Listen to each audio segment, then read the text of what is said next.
Hey guys, it's MPP here again with another video, and tonight we're actually going to be making shepherd's pie. I have my good friend the Barefoot Cook with me, and he's going to explain to us kind of what a shepherd's pie is. Yeah, okay, so a shepherd's pie is, back in the old days, it wasn't what the shepherd, he wasn't able to get rare ingredients from every part of the world. Instead, he was getting ingredients from whoever was around. If you had potatoes in town, fantastic, you have potatoes in your pie.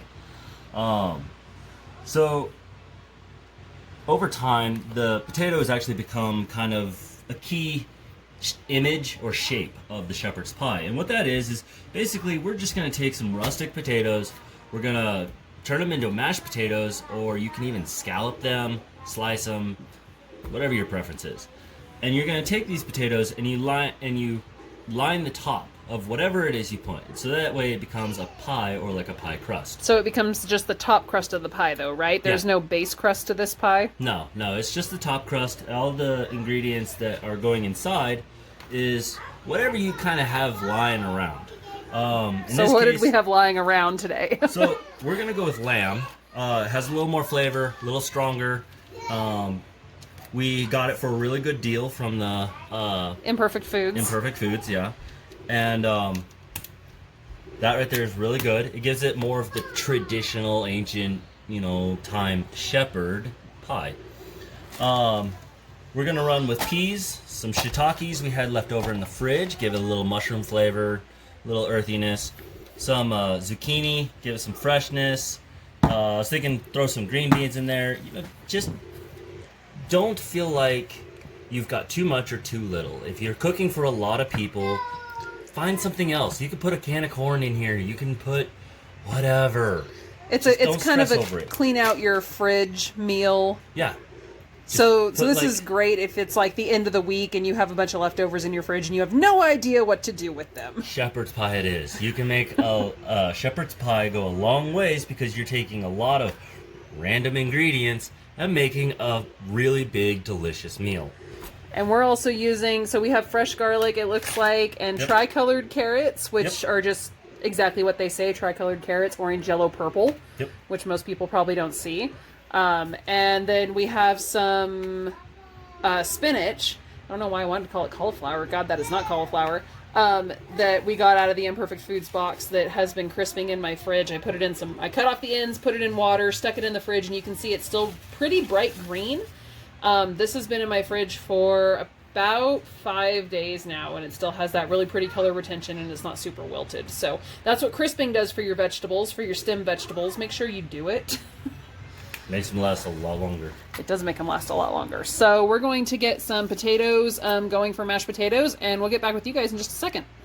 So something else that we just found and decided to literally throw into the shepherd's pie is an onion that happened to be hanging out on my counter.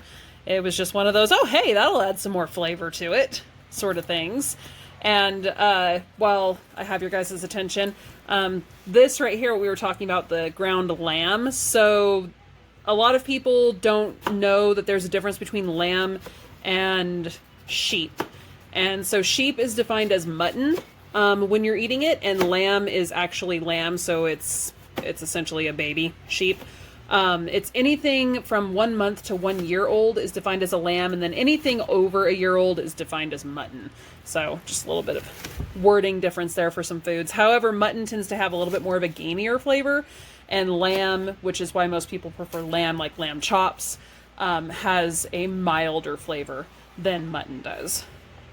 So we're getting the potatoes cut up here, and they are going to go into a pot of salted boiling water until they get soft, right? And generally soft, the way I've always measured it, or was taught to always measure it, is just take a fork. If you can stab the potato and then slide it off easily, that's when they're done. Yep. And we use salted water. Why? Okay, so the salt that we're putting in the water is going to actually help flavor the potatoes. It makes the potatoes taste a whole lot better. Well, when you're doing the salting, when you salt the water, make sure to add a lot of salt with potatoes specifically. Noodles, a lot less. But with potatoes, it will literally pull the salt out of the entire surrounding area. So you're going to look at like a 1/4 cup to a 1/2 cup of just straight salt. Now, avoid iodized salt. You want kosher salt in this case. Iodized salt will taste like salt, but you're actually tasting iodine, similar to how lead used to taste sweet. So, when you do iodine, you're not going to have a very good flavored potato. And if yours just says table salt, that's iodine. So look for kosher. When you put salt in your potatoes, it'll actually make them taste a whole lot better. They'll soak up juice real well. And when you're, if you are ever making a soup and you have too much salt, you can peel a potato and drop the raw potato into the soup, and it will literally suck all the salt out of the soup and put it in the potato. And you can just fish that out and throw it out, or chop it up and leave it in. Now, does that work for other dishes if it's too salty? Let's say I made like a salsa and it was way too salty, or I made just anything that's like a liquid dish with a lot of salt in it? Yes and no. So if you're cooking and you want to throw a potato in there, that potato has to, or to pull the salt out, I mean, that potato has to cook in order to pull that salt out. So it has to be in the process of heating up. Yeah. Or being heated. And in that time, you can overcook something that you don't want to cook a lot of. Okay. So, and something like salsa wouldn't really work because you're not really heating it up. It's too cold. But for soup, it would work fantastically. Or if you were making, like, say, chicken and dumplings and you had way too much salt in there. Yes, then absolutely. If you have too much salt, throw a raw potato in there, and you can fish it out. It is delicious. Good to know. Okay, guys, so I just wanted to give you a quick overview of everything as it was kind of finishing up. We got the onion and the zucchini chopped. We got our frozen ingredients right there ready to go in. We're going to chiffon, probably, the spinach. Just a rough chop. A rough chop? Fancy. Okay. Chiffoning, by the way, is just a really fancy word for saying thin strips. So don't be afraid of that term. And then we have some sun-dried tomatoes right here. These guys are really good. Mazzetta it's one of the companies that I kind of shop for or look for when I go shopping for tomato products. And then, of course, just regular green beans. And for those of you who are looking at this and going, oh my god, fresh and frozen and canned ingredients all in one pie, guess what? It's going to taste great. And you guys don't have to look at these things and be like, oh, there's too many ingredients, or there's too fancy of ingredients just because we have shiitake mushrooms and tricolored carrots in there. Shepherd's pie really is just whatever you have, right? Yep. Just don't ever feel like you need a recipe to cook. Don't be afraid of your food. Just take what you have and make something that you feel will be good. You don't need to go overboard on the seasoning. Just do what makes you happy. Add what flavors you want. You want it to be sweeter, aim for ingredients that are sweeter. Like a yellow onion, the zucchini probably. Yeah. Carrots. But you don't have to have this many ingredients in a shepherd's pie either, right? You can, if you have potatoes and carrots and an onion and a pound of ground beef, you don't have to have ground lamb. We just actually specifically bought the lamb for the shepherd's pie because we wanted a different flavor profile. But you can do it with ground beef. You can do it with ground sausage. Yeah. You can do it with pork, beef, lamb, elk. I've seen it done with buffalo. Ground turkey. Yep. You can do ground turkey, chicken. I would avoid probably just the fish. That would be about it. I don't think I would try a shepherd's pie with like tuna or something. Yeah, that might not come out so well. But just some kind of, I don't know, something that can be cooked at a higher temperature because you're going to bake it. When you're baking, it will actually overcook whatever. So you want something like, for instance, how we're using the lamb. It will soak moisture back up while it's in that. It's stewing, basically. Okay. So we'll cook all of this in the pot, get it all soft, and then we'll end up baking it once we have everything together. Mm-hmm. But shepherd's pie is something that's super easy and anybody can make. And you can do this on a budget. You really can. Like if you take whatever you're ordering from the restaurant plus your DoorDash delivery fee, or your Postmates delivery fee, or your Uber delivery fee, or whatever delivery fee you're paying for it, you could make this entire shepherd's pie, even with some like all organic and fancy ingredients, and you would eat off of it for 3 days instead of just one meal. Right. Yeah, you really could. It's good stuff. It is good stuff, and it's a homey dish, and it's a feel-good dish, and it's definitely kind of a it's a filler dish, and it doesn't take a lot to make. All you need is a starch, and if you don't have fresh potatoes at home, guess what? You can use packaged potatoes, and if you don't have packaged potatoes, you can use potato chips. Just crush them. And if you don't have potato chips, you can use tater tots or frozen French fries. French fries. Just whatever you have. Just as long as you have starch and a meat to help make a gravy with a sauce to it. And don't be afraid of the word gravy. I'm just saying that meaning like rendered fat mixed with spices at this point. And a couple of vegetables, and that's really all you need. Yeah, really. Really super easy. Really, I mean, it sounds like it's not going to be quick, but honestly, this whole thing will be made in an hour or less. Of course, it's not going to, you guys don't have to watch an hour worth of video. This video is going to be maybe 20 minutes long at the most, but yeah. All right, so we're going to keep working on this, and we'll show you guys once we start getting all this stuff into the pot. So now that the potatoes are all done, we're starting to get the other stuff into the pot. We started off with, looks like the tricolored carrots and the garlic and onions. Is that right? Yep. Yep. And then we're going to let this cook a little bit and then start adding more things to it in a minute. Yeah, next is going to be the sun-dried tomatoes because we'll want that to bloom and release its oils and start getting flavors into the pot. And the rest of it is pretty much just heating up and getting going.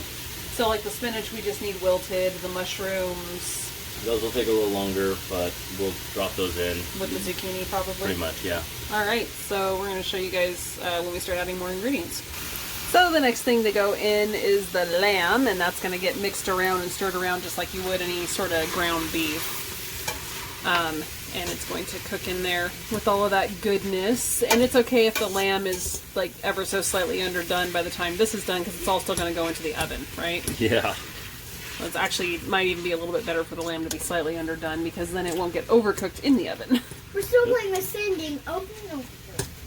So now that the lamb has had a chance to kind of cook a little bit, the rest of the ingredients are going in. So the mushrooms, the sun-dried tomatoes, the zucchini, the frozen peas, the, what else was there? Canned green beans, and then are we putting in the spinach yet, or is that going in like super last? That's going in super last because if you let it cook too much, and it's still going to go in the oven. So the first part we do it in the pot, second part goes in the oven. And this right here is going to get cooked. It's going to come up to temperature. We're going to get it all soft and gooey.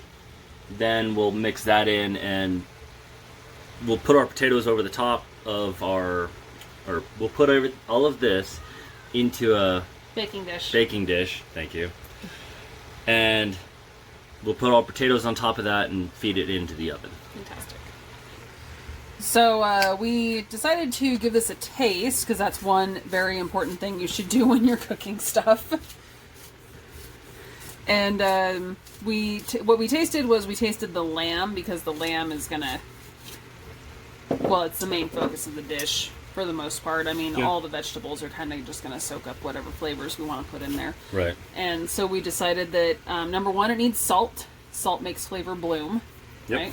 Yep. Whatever you're tasting will become that much stronger. So if you don't have enough of it, you won't taste anything at all. And then we decided to put some pepper in it, and then rosemary, because rosemary is a very, it's something that you find in a lot of lamb dishes. Mm-hmm. And we're kind of going to go through my seasoning cabinet and decide what else goes well with it. But after this all gets stirred and mixed up, we'll taste it again. We'll give it a minute to cook. And so seasoning is something that's really important when you're cooking dishes. You want to taste it and decide if it needs more salt, if it needs any pepper. If you're not sure if something would taste good in it or not, then you can smell it, right? Yeah. And think about the flavor of what you just tasted and whether or not that would work together. Or even take a small scoop out and put a little bit of the seasoning on it and taste it that way. What do you think of that? That's a lot better. That's a lot better? Yeah. Awesome. So the very last thing that we did was we shut the heat off and we threw in the spinach, because spinach doesn't take very long to cook or wilt, and it'll actually lose that really bright green color if you cook it for too long, right, it becomes just dark green kind of strands, like the stuff you see in a can. Yeah. So in this case, we're just gonna try and mix it in. It'll cook right there. It's already done. So all of this is edible. When you're making like something like a shepherd's pie or a pot pie, you want to make sure all of your ingredients are cooked prior to putting them in the dish. What you can do is you can actually make a shepherd's pie, cool it all the way down, ice bath, water, whatever. And when you do that, you can actually save it, make your dish, and hold it for a week or more. Just waiting till you can use it. So this is like a great sort of make-ahead Monday sort of thing that you can do, and then just throw it in the oven, heat it up when you're ready. Now, can this be frozen and then reheated that way as well? Oh yeah, most definitely. Yeah, everything's cooked. All we're doing in the baking dishes is pretty much solidifying it, getting it all cooked, like stewed together with the potato top. Fantastic. So not only can we do the make ahead Monday thing for this and store it in the fridge, but we can also make it ahead, like maybe a month in advance, store it in the freezer, so it's really good to use up your vegetables, especially if you have a garden that you're growing. Yeah. Shepherd's pie is a fantastic way to use those end of season vegetables. Oh yeah, definitely.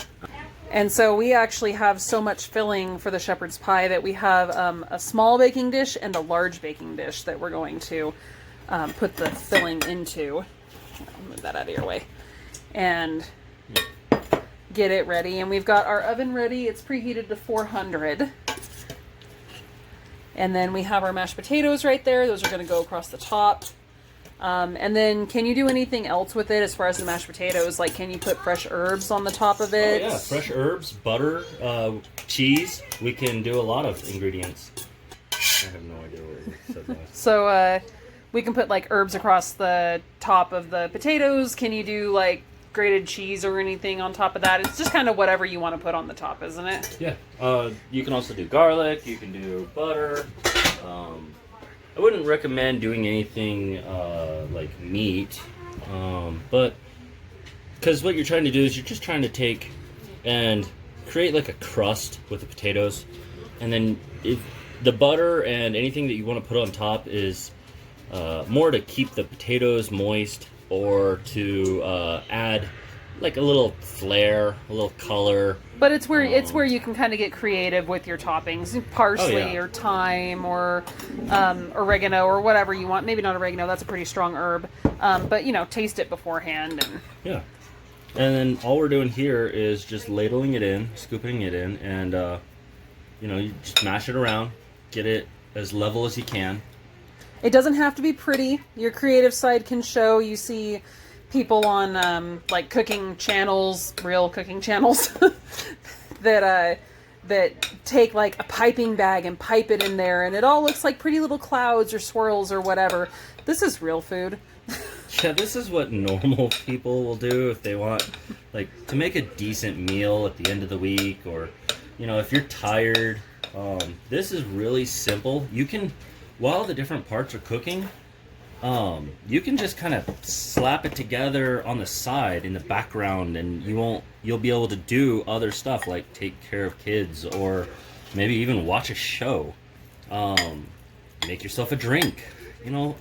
Cooking isn't supposed to be about stressing and fear and gotta be perfect. A lot of people get bogged down by that and they give up on cooking, and a lot of food is just be happy with what you got. Find ways to use it and make a meal. And really, some of the best dishes were created by accident. People looked at it and said, well, I'm going to throw this together and give it a try. We'll see how it works. I.e. shepherd's pie. Yeah, it works. So, kind of recapping on what we just said as far as toppings go, I decided that I wanted rosemary and black pepper on the top of it. And you decided to melt some butter and throw that over the top of it, and that's going to keep it moist too, right? Kind of does double duty. Yeah, it keeps the potatoes moist, and as this cooks, the butter will seep down and get down into the meat, and it'll make it all buttery and creamy as well. So. But again, these are just things that we decided spur of the moment. Let's throw this on top. Yeah. It wasn't pre-planned. No. You don't have to have it perfect. Just have it food. Adventures in cooking are better when it's not perfect. Adventures in everything are better when they're not perfect. Agreed.